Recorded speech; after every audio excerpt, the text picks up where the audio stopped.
Once upon a time, there lived a woodcutter. His wife died, and he was left all alone with his daughter. His new wife had 2 daughters of her own, who were ugly and lazy, just like her. They took an immediate dislike to the woodcutter's daughter.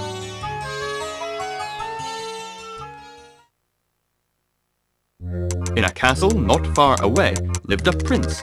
All the girls of the land would sit and dream of marrying the prince and becoming princesses. One day, the prince decided to hold a ball, and he invited absolutely everyone, and especially the girls.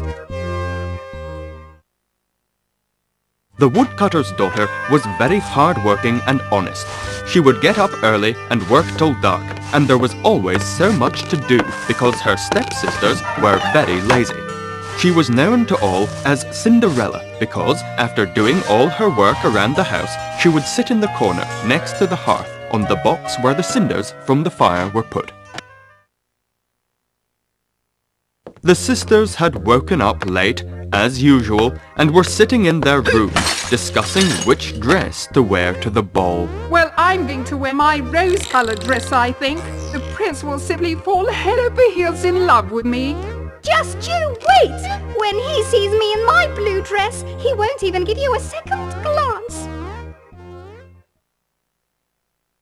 The stepmother was also sitting in her room, doing what she liked doing best, counting money and complaining about her health. Money for this, money for that, it's an outrage. How much can one ball cost? At last, the evening arrived, and the stepmother and her daughters were getting ready to set off for the royal palace. Poor Cinderella implored her to let her have just one peek at the ball and the prince, but they just laughed at her. This was all seen by a kind fairy who decided to help Cinderella. Cinderella went back into the house in tears. Oh, what wouldn't I give to go to the ball? Then a miracle took place, and the good fairy appeared. But you shall go to the ball, Cinderella. She turned a rat into a coachman, and Cinderella's old dress into a wonderful ball gown. Instead of her wooden clogs, in her hands appeared 2 beautiful glass slippers. But remember, you must be home before the clock strikes 12. For at the 12th stroke, everything will be turned back again.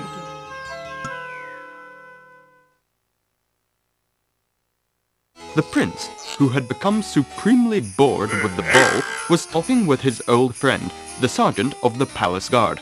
Suddenly, they heard the tinkle of silver bells, and a magnificent coach went past. I shall just go and have a look at the new arrival. The prince looked as the most beautiful girl he had ever seen stepped out of the coach. She must be a princess from a nearby kingdom.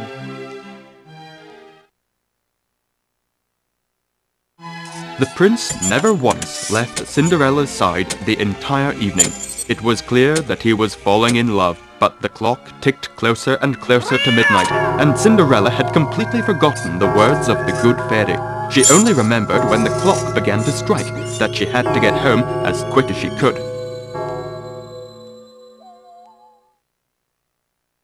Cinderella ran about the palace, looking for a way out, and found herself in the royal kitchen. With each stroke of the clock, less and less of her wonderful clothes remained. She tripped and lost one of her glass shoes. The prince picked up the shoe and tried to catch up with Cinderella, but she was already gone.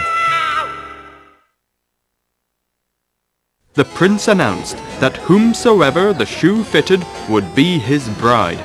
A crowd of girls arrived, pushing and shoving to try on the shoe. The stepmother was in the midst of it with her daughters. It will fit, I'm sure it will, if I just push.